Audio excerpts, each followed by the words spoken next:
Thank you, Father Nolan, Father Kelly, Reverend Fathers, any honored guests, and my dear brothers.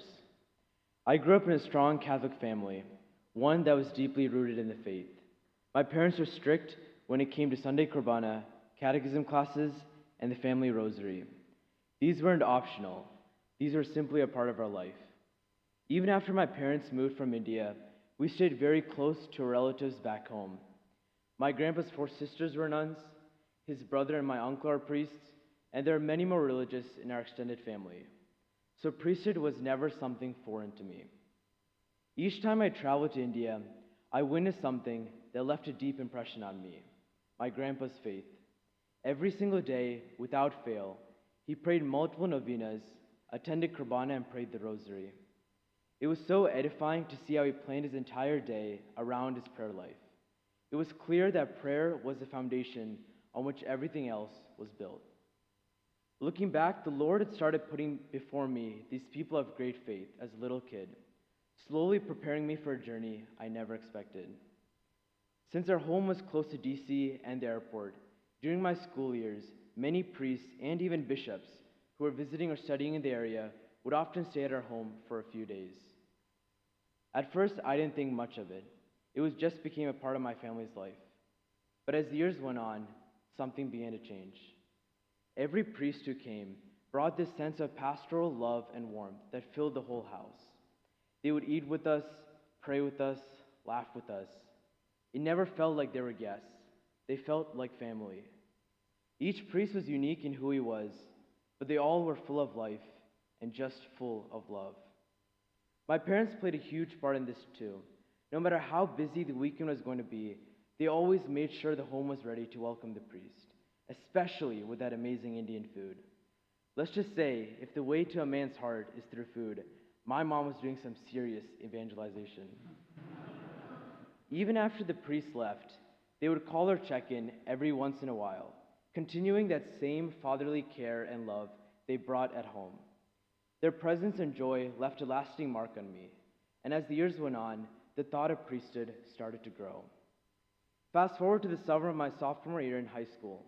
One of the former pastors of my parish asked if I could accompany him on a family visit. On the drive there, he told me a bit about this family's struggles, back when he was a pastor.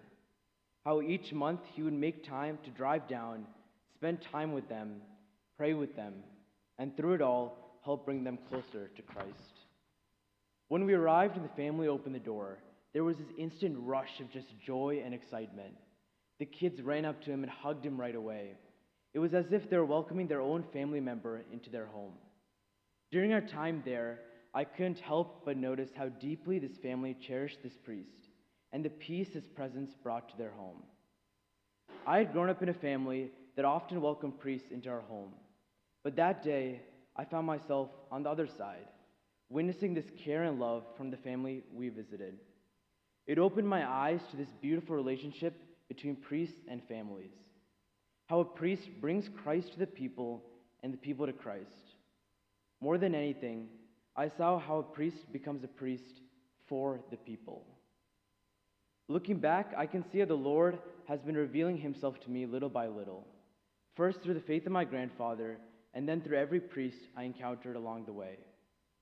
In each of them, I saw the same closeness to Christ, the same peace and joy that comes from a deep relationship with him. During my last 2 years of high school, the desire to know Christ personally began to grow stronger. I started spending more time in prayer and learning to listen to his voice in the quiet moments. Deep down, I knew the Lord was calling me to take the next step, to begin this journey toward the priesthood, not because I had everything figured out, but because I wanted to follow the one who had been guiding me all along. When I finally applied to seminary and was accepted, I stepped in with an open heart, but little idea of what awaited me. Now, in my third year of formation, I can say it's been an incredible journey with the Lord, and my desire for the priesthood has only grown stronger. I've learned a lot, including the best head position to avoid snoring during holy hour, but more importantly, I've learned how my identity as a beloved son of the Father becomes the foundation upon which everything else is built. So for all the ways the Lord has led me, and continues to lead me on this path of discernment, I say, praise be Jesus Christ.